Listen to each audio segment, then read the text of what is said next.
Yesterday, it was reported that Russian troops are advancing on Kharkiv in Ukraine, and they're having tremendous success. And you may be asking yourself, Tim, why should I care about Ukraine or whether Russia advances at all? Because it all comes back to the destruction of this country, the melting down of this nation, and the true motivations of the people in office. And it starts with a simple story from January with an update from a story yesterday. NPR reported in January, Ukraine says corrupt officials stole $40 million meant to buy arms for the war. Now, let me connect all the dots for you. The Guardian reported yesterday, Russians having tactical success in advance on Kharkiv, Ukraine, Ukraine says. And then this viral story from Pravda.ua, a Ukrainian news outlet. Where are the fortifications? Kharkiv OVA paid millions to fictitious companies. And there it is. Now, where does it all come full circle? Mike Johnson today will be heading down to New York. This is just so amazing, really, how everything is just so connected. He'll be heading to New York to support Donald Trump during his criminal trial. And many people on Twitter, Trump supporters, are saying, too little, too late. You sold us out, Mike Johnson. Showing up to support Trump is meaningless. That's right. Mike Johnson supported the Ukraine funding bill, sending all of this money overseas, where it is being wasted, stolen, and here's the best part. According to this report, there are supposed to be military fortifications that the U.S. paid for. They're not there. And so the Russians are walking right in. Why? Because as we've known for some time, Ukraine is possibly one of the most corrupt countries on the planet. And when you dangle millions, tens of millions, 40 million in front of corrupt officials, they think you take that money, you spend it. Russia comes in, you die. What do? You put the money in your pocket and you GTFO. You find a way to move that money around, absolve yourself of any responsibility and say, we paid the companies. The company defrauded us. And that's it. This is what we are spending our money on. This is what Speaker Johnson wants us to be focused on. And when you look at the big picture, we have this from the Hill. NATO risks World War III in Ukraine while lining the defense industry's pockets. I saw this, and it seemed like I had been pulled out of the news cycle, lifted above it, floating there, looking at all of the stories, and it seems like I could see a clear picture. It's as I've felt already, to be completely honest. Powerful interests feel that the U.S. has struck the iceberg already, and they are ripping as much as they can out of the system, risking World War III to fund the military-industrial complex, big corporations that want to turn a profit while making bombs and tanks and otherwise. Our funding, our tax dollars being sent to Ukraine while they steal it, shove it in their pockets and run, and Russia advances. Why is Mike Johnson on the side of that? I suppose it's because the machine wants to extract. That's it. We have an extraction economy. We have an extraction form of government. The value and resources of this nation are not being put into making it better, to securing the lives of our children, our friends, our families. It's being stripped from the economy to hoard away in some emergency, I mean this figuratively, bunker, where these individuals who get access to it say, every man for themselves. This story is fascinating. And then, of course, we'll talk about World War III.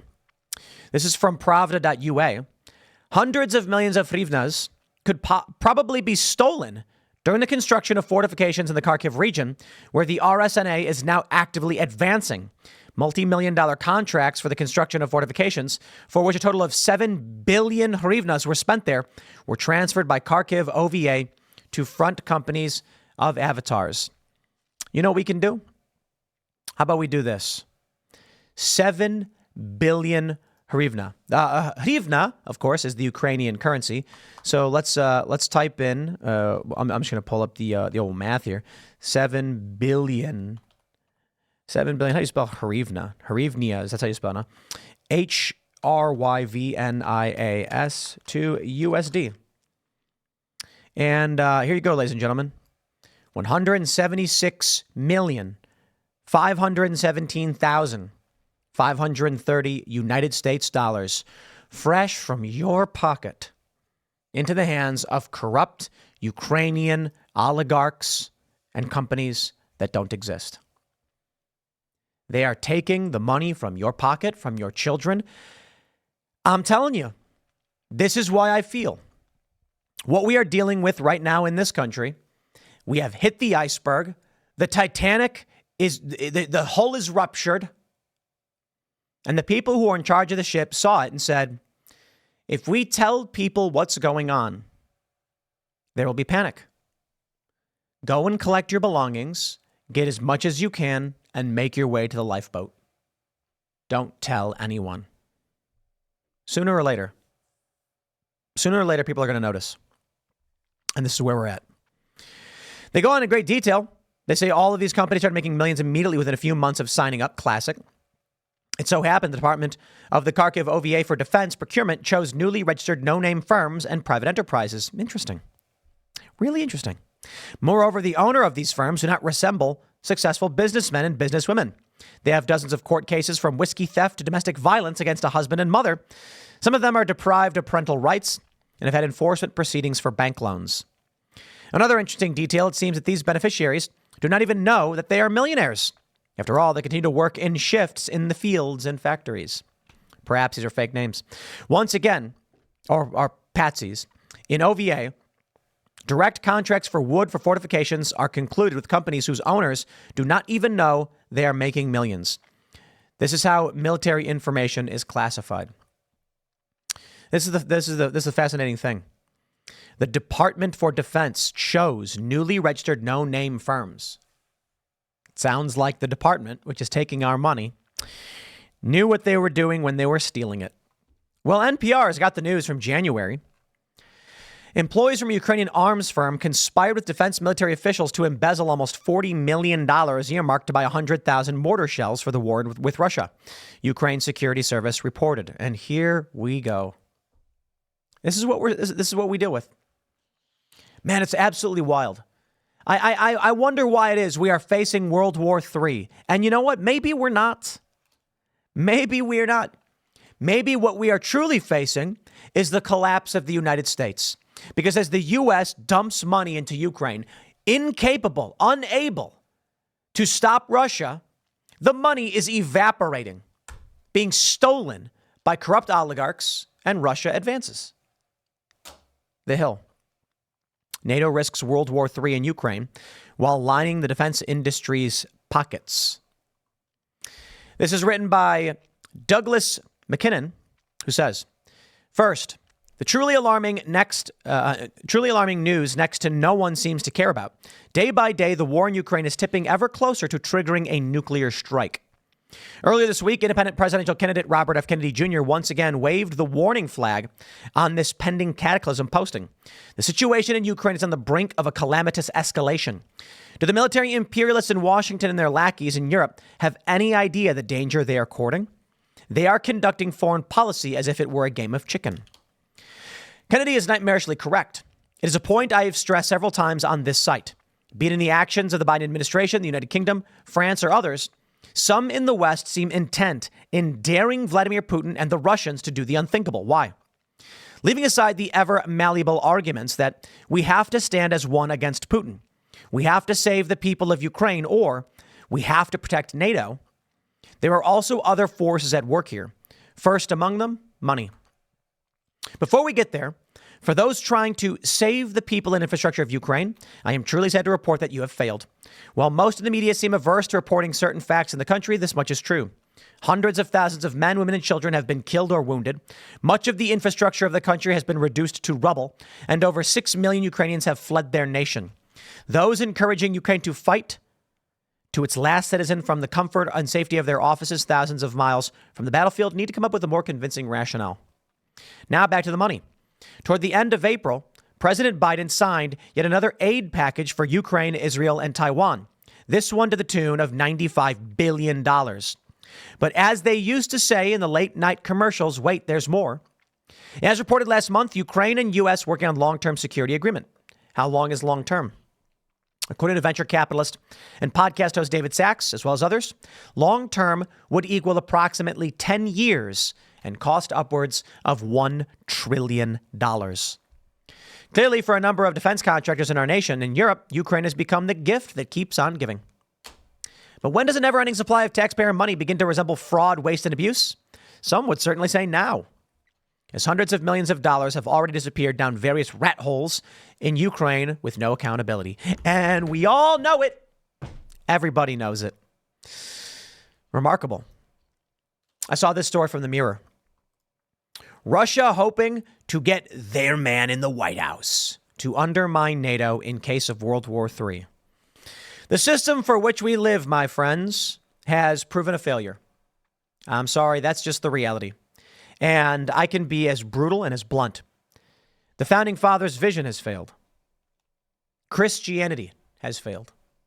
And I don't mean that to be disrespectful to either the Founding Fathers and the fabric of this nation or to Christian leaders. But I mean it and as such, this is a nation that was founded on Christian values, really was, whether secular people want to admit it or not. You can trace the history of the Bill of Rights and where these morals came from, and it was biblical teachings. It deny it all you'd like. And you have Christianity within it. So what do I mean when I say they failed? The Founding Fathers had tremendous and brilliant vision for this country and for the branches of government. And unfortunately, the country was subverted. Where we stand today, as people often joke, the Founding Fathers would be rolling in their graves.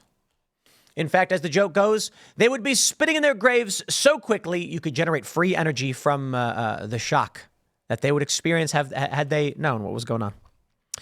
Hook a little generator up to their spin, and you got an electric current. As for Christianity, this is a nation that was predominantly, overwhelmingly majority Christian. And look what it has become. The question is why? Because the values of this nation, they're compassionate. They protect the weak. The values of the Christian, much the same. So what has that done? It's opened the door for corruption to seep in and burn it all to the ground. Now, I'm not saying there's a better system. No, I actually think this is still the best system in the world. It just means that no system can last forever. No one can live forever. And no government can last forever. There's always going to be tremendous upheaval. You look at the Soviet Union, they lasted 69 years. That sucks. That means there was someone who was like, there's a 10-year-old kid when the Soviet Union forms and the revolution happens, the Bolsheviks, he's 10. And then by the time he's turning 80, he watches it all collapse and he's like, could see it all. And as for the U.S., it's been a couple hundred years. We're nearing 300. We're almost at 300. Almost halfway. Well, more than halfway to 300, but 250 something years. And, man, it's sad to see what this country has turned into.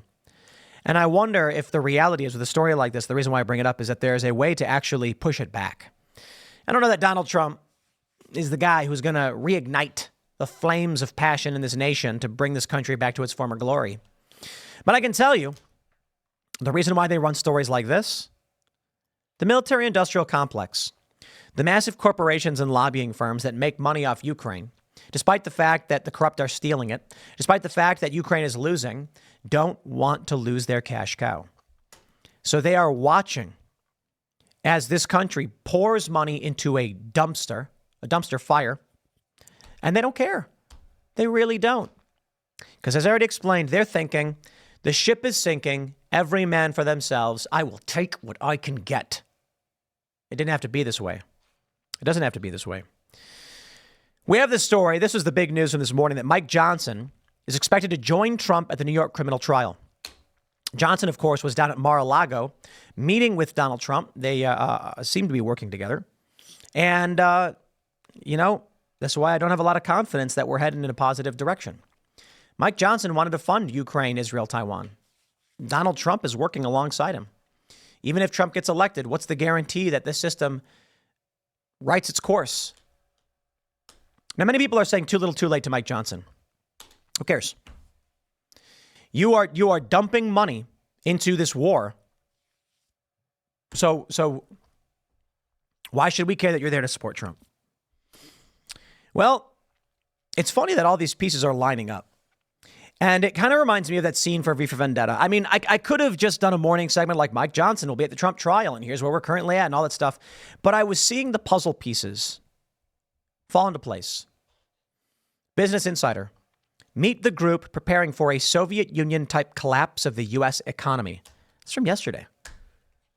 All this news lining up. And it kind of feels like you can see the bigger picture. In V for Vendetta, you have the inspector who, near the end of the movie, starts to piece things together.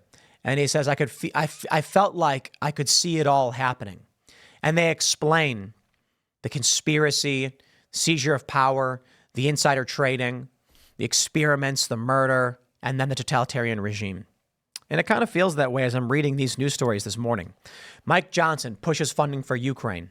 Ukrainian corrupt officials have been stealing that money outright. Trump says he wants to put an end to it. And you now get these media outlets saying Trump is Putin's guy. And I'm just sitting there thinking, the end of all of this is the collapse of the U.S., not just economy, but system in general. I don't think collapse means, when I talk about the worst case scenario, I don't think it means that one day you wake up and you are living in a wood shack, pooping in a bucket, and you have no food. It just means it will become brutal. More brutal than people can understand or tolerate. And I mean, more brutal than the Great Depression. But it doesn't mean the U.S. ceases to exist. There will still be in the hearts and minds of the people of this country. There will still be efforts to win elections. And somebody will. And maybe they'll start to fix things. Business Insider. Welcome back. Take extra care to pick out the right outfit today because it could affect your mood. It's called dopamine dressing, and it's all about feeling better by wearing your favorite styles. Thank you for that bright and peachy little introduction as we go into the U.S. economy collapsing in a Soviet style. You know what that means? Should that happen, the states break apart and there's a national divorce. A Soviet-style fracturing. What? New England remains the United States and the rest of the country breaks apart? That's what the Soviet Union was. Then, with no government ties, there's going to be military bases. There's going to be factories. Here's what's really fascinating. If this country were to fall apart the way the Soviets did, there'll be, say, a factory in, Arizona. And they're going to say, there's going to be a boss. He's going to go, I have no idea what we're supposed to do. Corporate headquarters is D.C. They stopped answering their phones. A guy's going to walk in with guns and a couple guys, and they're going to say, who's in charge? And the guy's going to come down and go, me, I run the warehouse. And they say, and who's your boss? And he goes, well, my boss is so-and-so, but he's back in D.C. and they're not answering their phones. The guy with the gun says, all right, what do you need to keep this place up and running? And the guy's going to say, well, we bring in a bunch of, cotton and linens and we make these products. And the guy with the gun says, okay, here's my phone number. You call me now. I'm going to make sure you get everything you need. Everybody gets paid and nothing stops. And they go, okay. That's how it happened in the Soviet Union.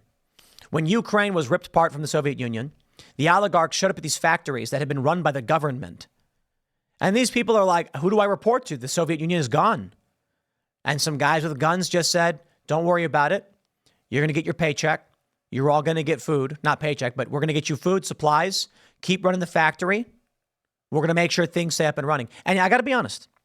It sounds bad, doesn't it? But it actually is kind of noble. It actually is. The people working in these factories don't know nothing about nothing, government-wise. All they know is if we want the factory to run, our guys need to eat, and we need the materials coming into the factory to make sure it works. Maybe it's a power plant. Oligarch shows up before they're oligarchs.